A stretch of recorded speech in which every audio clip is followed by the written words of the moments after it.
दुनिया ने अभी तक 4 इंडस्ट्रियल रेवोल्यूशन को विटनेस किया है। पहला रेवोल्यूशन आया था लेट 18वीं सेंचुरी में, जिसमें ह्यूमन मशीन्स पर फोकस कर मशीन बिल्डिंग की ओर बढ़ते हैं। जिसके बाद दूसरा इंडस्ट्रियल रेवोल्यूशन ऑलमोस्ट 200 साल बाद आता है, जब human civilization electric machine building की ओर बढ़ते हैं।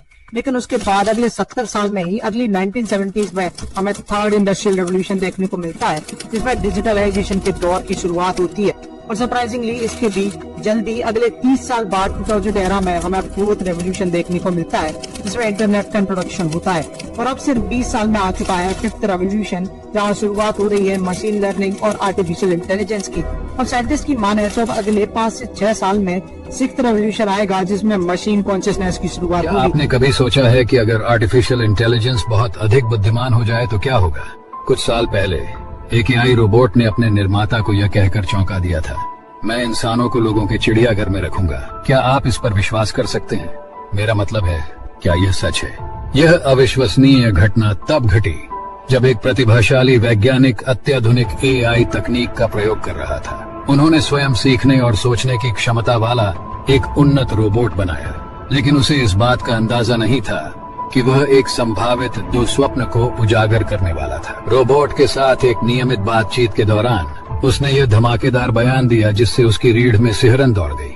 रचनाकार पूरी तरह अविश्वास में रह गया। उसकी रचना उसके खिलाफ कैसे हो सकती है और ऐसे भविष्य की कल्पना कैसे कर सकती है जहां इंसानों को चिड़ियाघर में जानवरों की तरह रखा जाएगा।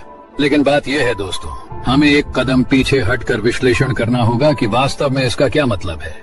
क्या यह संभव है कि यह एआई रोबोट पिछली बातचीत से जो सीखा था उसकी नकल कर रहा था, या क्या यह एक डायस्टोपियन भविष्य की झलक हो सकती है जहां रोबोट इंसानों पर शासन करते हैं? जरा कल्पना कीजिए कि आप सुबह उठो और न्यूज में दिखाया जा रहा हो कि एक सुई जितनी चीज लाइट की स्पीड से धरती की ओर आ रही है।